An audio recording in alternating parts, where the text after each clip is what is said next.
पाठ 6 घातांक प्रश्न संग्रह 28। समान आधार वाली घातांक युक्त संख्याओं का भाजन किस तरह से करते हैं, ये हम इस नियम के द्वारा आज सीखेंगे।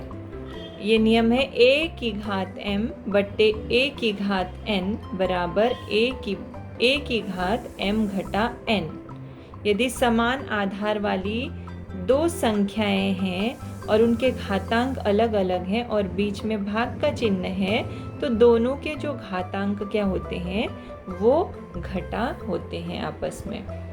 तो इस नियम का इस्तेमाल करके हम यहाँ पर उदाहरण हल करेंगे। पहला उदाहरण है a की घात 6 भाग a की घात 4। तो यहाँ पर यदि इनके बीच में भाग का चिन्ह है तो दोनों घातांक क्या होते हैं, आपस में दोनों का घटा करते हैं। तो a की घात 6 घटा 4 बराबर, उसमें कौन सा नियम लागू हुआ, a की घात m भाग a की घात n बराबर a की घात m घटा n। ये नियम हमने यहाँ पर लागू किया। तो a की घात 6 में से 4 गए तो कितने, 2। तो इस तरह से इसका मान हमने ज्ञात किया। दूसरा उदाहरण देखते हैं। m की घात 5 भाग m की घात 8। तो यहाँ पर भी m की घात 5 घटा 8, यही वाला नियम लागू किया। a की घात m भाग a की घात n बराबर a की घात m घटा n बराबर m का 5 घटा 3 प्लस 5 माइनस 8। प्लस माइनस हमेशा माइनस होता है, यानी कि 8 में से 5 गए तो 3, और चिन्ह जो है वो बड़ी संख्या का यानी कि 8 का। तीसरा उदाहरण देखते हैं। अब तीसरा उदाहरण है p की घात 3 भाग p की घात 13। तो यहाँ पर भी p की घात 3 घटा 13 a की घात m भाग a की घात n बराबर a की घात m घटा n। ये जो नियम है वो हमें हर सवाल में लिखना है। बराबर p की घात प्लस 3 माइनस 13 बराबर माइनस 10। अगला चौथा है x की घात 10 भाग x की घात 10। तो यहाँ हम क्या करेंगे, बराबर x की घात 10 घटा 10।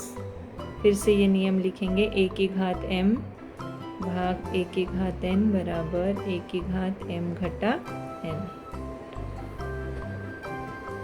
बराबर x 10 में से 10 गए तो 0। तो 0 यानी कि अगर किसी भी संख्या की घात यदि 0 है तो उसका मान हमेशा कितना आता है, 1 आता है। किसी भी संख्या चाहे कितनी भी बड़ी संख्या क्यों न हो, यदि उसके घातांक में 0 है तो इसका अर्थ है कि उसका उत्तर कितना आएगा, 1 आएगा, क्योंकि उस पर ये नियम लागू होता है, a की घात 0 बराबर 1। अब दूसरा सवाल है, दूसरा इसी प्रश्न संग्रह का दूसरा सवाल।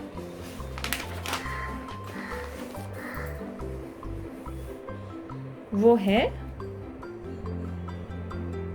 मान ज्ञात करो। पहला है -7 की घात 12 भाग -7 की घात 12।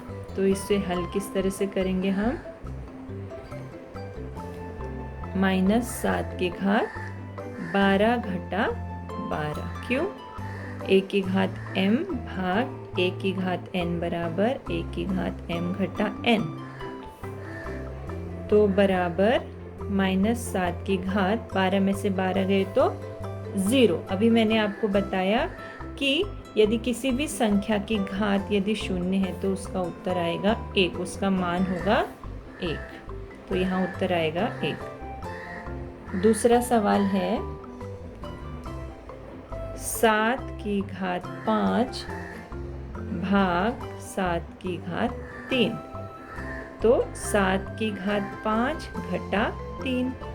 क्यों? क्योंकि 1 की घात m भाग 1 की घात n बराबर 1 की घात m घटा n। तो 7, 5 में से 3 गए तो 2। अब हमें यहाँ पे मान ज्ञात करना है।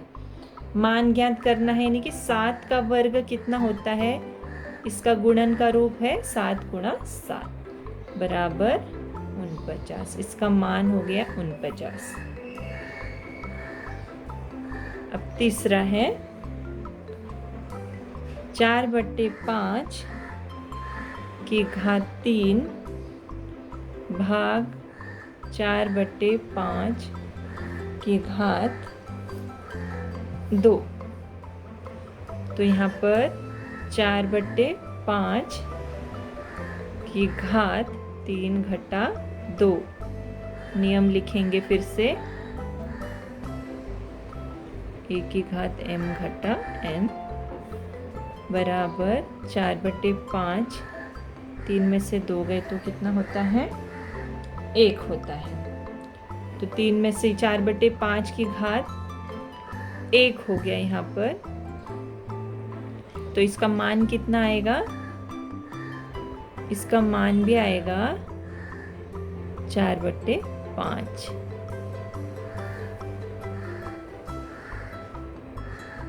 अगला है चौथा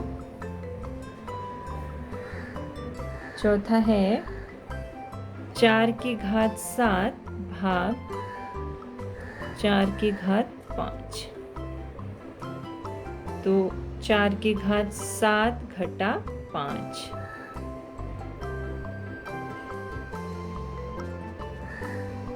उसके बाद आएगा 4 की घात 7 में से 5 गए तो 2।